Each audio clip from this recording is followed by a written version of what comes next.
Have you ever tried to figure out what the book of Genesis is all about? We know it's about the beginnings. We know it's about God creating. But how do you help remember what the whole story of Genesis is about? Well, I'm going to give you today 3 ways of breaking the book of Genesis down. The first way is foundations. That's all about Genesis 1 through 11. And that's God basically laying a foundation of who he is. He starts off with he's the creator, how he's going to interact with people, and how he's going to interact with sin. If you pay attention to what God does when the people sin, he doesn't fly off the handle. He doesn't just blow a gasket like maybe your parents do sometimes.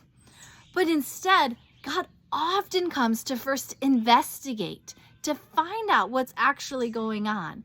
And then he gives the consequences.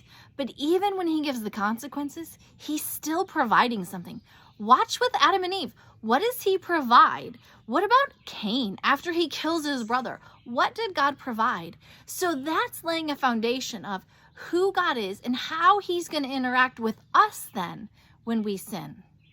But after he does that, he's introducing, obviously, Adam's family, and we follow Adam's family for a while. But then at Genesis 10, you get this long list of people and genealogies. And what that's doing is almost introducing the main characters to the story.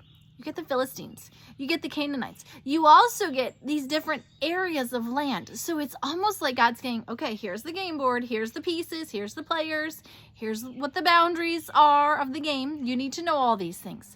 So that would be Genesis 1 through 11. But at Genesis 12, then, we get into one man, Abraham. And then we follow his family. We see Abraham's faith. What's it like? It starts off really good. In Genesis 12, God tells Abraham to go to a land you don't know, to a place you've never seen, and I'm going to go with you. And Abraham goes. So you see Abraham show incredible faith in that he goes.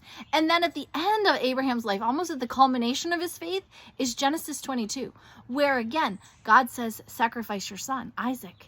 And Abraham goes. He goes to do it. He doesn't question. He doesn't seem to stall. So you have Abraham start off strong and end strong. And in the middle, he doesn't always get it right. But you can watch Abraham's faith.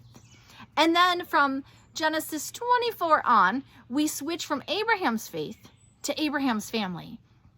And now we watch as it goes from what's Abraham doing to what's his family doing? What's his son Isaac doing?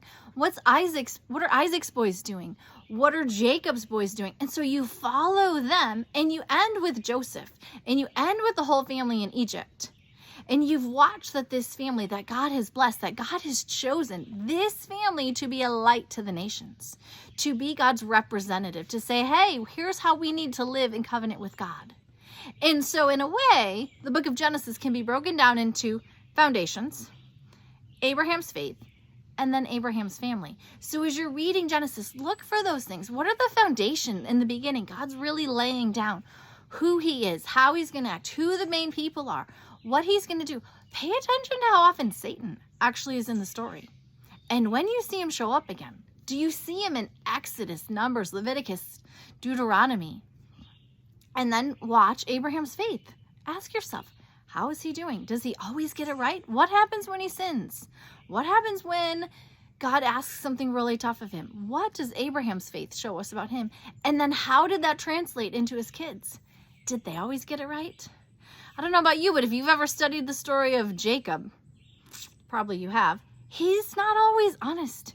He's pretty sneaky at times, and he plays favorites. He has a favorite wife, he has a favorite kid, which brings a lot of issues into his family. So it's God laying those foundations so that we can know and understand who our God is. And as we understand the book of Genesis then, that will help set us up for the book of Exodus. So come back next time and join me on Understand Exodus.